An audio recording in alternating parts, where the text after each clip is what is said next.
Hey boys, what's going on? Fly here. Welcome back to the channel. Also, happy Monday. Today, we're going to be talking about a new devblog post and what it has to offer and why 1.57 is starting to become a patch that I'm getting very excited about. So today, guys, we have confirmation that we have another new flying boat being added to 1.57, and that is, drumroll, I know the title of the video is probably this already, but who cares? The H8K2, or the Emily. That was the NATO name, but, well, not NATO name, but that's what they, the Allied pilots used to call this behemoth. So what's going to happen in this video is that I'm just going to read a little bit about the devlog, and then we'll talk about some of the cooler features that this behemoth, this enormous flying boat had. Alright, so we're on the devblog. You guys can follow along with me as well if you guys wanted to. Alright, so from the devblog, we'll start at the appearance of the British Sunderland in the American XP BS-1. That's a pretty cool flying boat. Look that one up too. I'll put a link in the description for that one. Created a higher bar for modern flying boats. At the beginning of 1938, the Empire of Japan needed a scout/bomber/torpedo plane to replace the H8K2. I don't know why you would ever want to replace the banana boat. It's held dearly into our hearts. The devblog says, which was outdated by the time it went into mass production, engineers at the Kawanishi, probably miscorrect, but aircraft company took on the responsibilities of creating a new Japanese superweapon. The flying boat was given the chief role in some rather, to put it lightly, ambitious military operations. Now guys, sometimes this stuff really doesn't make sense because it's put into a translator, because War Thunder, Russian to English is hard translation, so just bear with this post. Apart from everything else, the design process took into account mistakes made by the H8K2. For an example, armored backrest was installed for the pilots and gunners, so they couldn't get killed from a bullet entering the empennage and traveling all the way up through the fuselage to the cockpit. A system was developed to fill the fuel tanks with inert gas. So in simple terms, what they mean by inert gas is that the H8K2 had an inerting system that would push non-flammable gases into the fuel tank in case of some catastrophic penetration, aka a machine gun. Well, there's a lot of other different variables to start a fire, but it would pump in, I believe aircraft used nitrogen, and this was an attempt to prevent fuel fires and explosions in flight. So they just take a reactive gas like oxygen and they replace it with a non-reactive gas like nitrogen. Okay, and also the devblog mentions that the Emily had her tanks partially protected. I guess with her fuel tanks, and it doesn't tell us what they were protected by, but either steel or aircraft metal did the trick. So it seems like the H8K2 is much more advanced in regards to its survivability compared to a lot of the other Japanese planes. With having that inert gas system and armor around the fuel tanks, this one might be a little hard to catch on fire. Maybe you might have to bring the API out or the API T-belt out, respectively, to be able to set this thing and keep it on fire.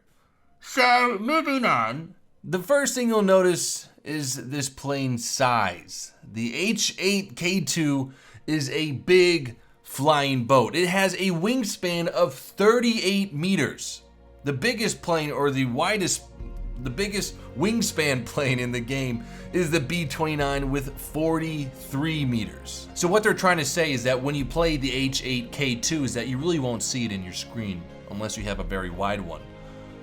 They also say it's 4 1,530 horsepower Mitsubishi engines are each raised a safe distance above the surface of the water.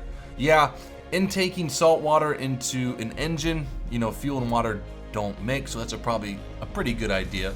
And now on to the stats that I think we will all have a lot of fun with. Its defensive weaponry consists of 20mm automatic cannons on the upper and rear turrets and 7.7mm machine guns in the teardrop turrets on the sides. So I kind of researched a little bit more of what these, or how many and where they were really placed. on Wikipedia, we have 5 20 millimeters. Yes. Yes. Because on the H8K2, we only have one, and it's in the tail, but gosh darn, does that thing wreck stuff at its BR. But we have 5 Type 99 cannons.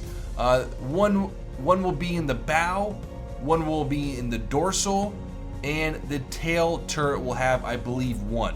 Okay, so that's 3. So we have 1 in the bow, 1 in the dorsal, and 1 in the tail. So that's 3. And then we will have a 20 millimeter on each side of like the empennage, and they call these waist blisters. So if you can imagine, like kind of like the PBY's arrangement of 50 cals in the back, they call those waist blisters. So we'll have 2 more 2 more 20 millimeters to face the rear. So I think it's safe to say that you really shouldn't attack this thing from the front, the sides, the rear, the top.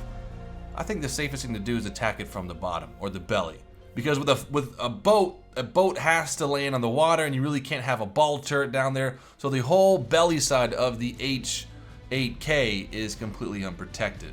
But if we stay quiet enough, you know, not all the players will hear this, and they'll go right behind our tail to have potentially 3 or 4 or maybe even 5 20 millimeters gunning down their engine cowling.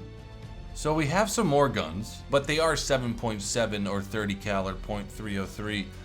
They're Type 92 machine guns in fuselage hatches, kind of like the B-17, you know, the fuselage hatches. And also the payload on this plane is pretty decent. We can carry around 2,000 kilograms of bombs or torpedoes. It would be nice if we could change up or mix and match torpedoes and bombs. So instead of being like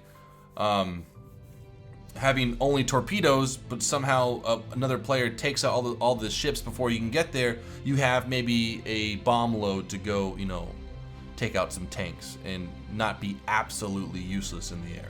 So to wrap this video up, the Devblog says that the H8K2 will be a rank 2 aircraft. So no designation on what BR it will be, but I have a hunch. You can't have 5 20 millimeters at BR 2.3 or 2.7 or 3.0. I think the H8K2 is going to be a 3.7. And with that, it's kind of going to suck because you're going to be up tiered sometimes into 4.7 BR, which kind of takes out the woohoo fun I'm a flying boat and puts you into a BR where there's 20 millimeter cannons that would just destroy the living crap out of you. Because on the Devblog, they mention that the 5 cannons, the 5 machine guns, armored crew seats, and well thought out fuel protection systems made this monster a truly tough nut to crack. According to the tales of American pilots, multiple fighters attacking a single H8K2 could fully exhaust their ammunition without even forcing the H8K2 down. And with that statement, a lot of those fighters were using 50 cals, and if this thing is at 3.7, not everything is going to use 50 cals. So what I would want for the Emily is a BR of 2.0. Why? Because I don't want it to face too high of caliber guns, as well as it would keep the H8K fighting against planes that it would have in World War II. And last but not least, it'd be fun to see the lemming train line up in the crosshairs of the 4 defensive 20 millimeter turrets. There's all the possibilities. Alright, so that's it for me, guys. I hope you have enjoyed this video and are excited for the Emily or the H8K2. It should be a good addition to War Thunder's low tier gameplay and to the custom battles gameplay. Guys, do me a favor, have a great day. Until next time, peace out.